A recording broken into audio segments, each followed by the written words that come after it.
Hello guys, खुशामदीद एक नई video के साथ। और आज का हमारा टॉपिक है constant. What is constant, explain different types of constants. इस वीडियो में मैं आपके सारे कॉन्सेप्ट्स क्लियर करूंगा कांस्टेंट के बारे में, जो कि सी लैंग्वेज का हमारा एक और टॉपिक है। A constant is a quantity that can not be changed during program execution.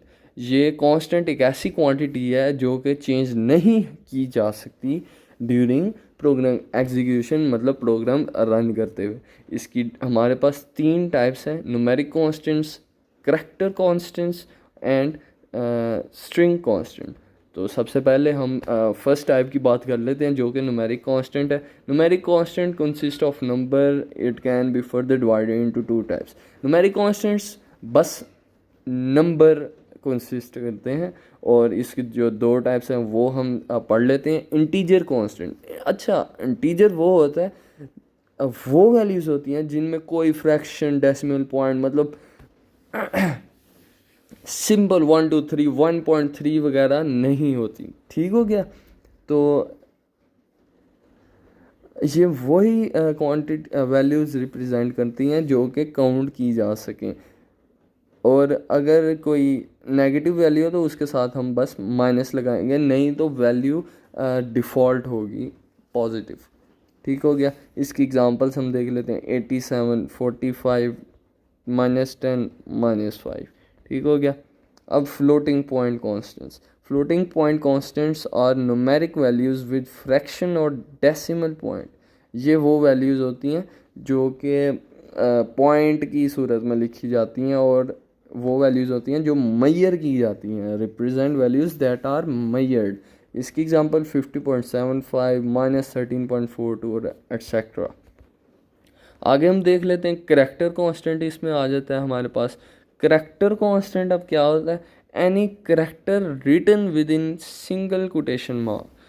कोई भी करैक्टर, जैसे ए है, सिंगल कोटेशन में हुआ है, हमने चुप करके बोल देना है करैक्टर कांस्टेंट है। एन है करैक्टर कांस्टेंट, 9 है करैक्टर कांस्टेंट, इक्वल है करैक्टर कांस्टेंट, और कुछ नहीं हमने देखना। स्ट्रिंग कांस्टेंट क्या होता है? अब वो भी मैं आपको बता देता हूँ। ये कहाँ पे आ गया?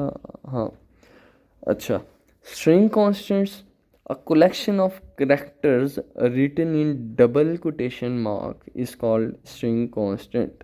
It may consist of any alphabetic characters, digits, and special symbols. Some examples of string constants are as follow: Pakistan 123 99 मार रोड लाहौर, एट्सेट्रा। ठीक है। उम्मीद है आप लोगों को कांस्टेंट की समझ आ गई होगी। आगे मैं थोड़ा सा इंट्रोडक्शन आपको देना चाहता हूँ डाटा टाइप्स का।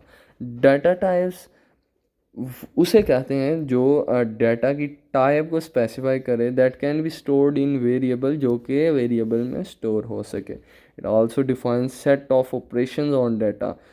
जितने भी ऑपरेशन, मतलब प्लस माइनस अरिथमेटिक ऑपरेशन, सारे वो ये स्टोर कर सकता है। Every data type has a range of values and requires different amount of memory.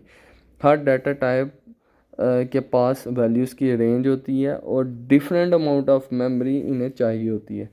Compiler, जो कि हमारे पास ट्रांसलेटर है, allocates memory space for each variable और कांस्टेंट। ये सबको मेमोरी एलोकेट करता है। It is important to specify correct data types for the variables in program so that data can be stored correctly, ताकि डाटा बिल्कुल correct store हो सके।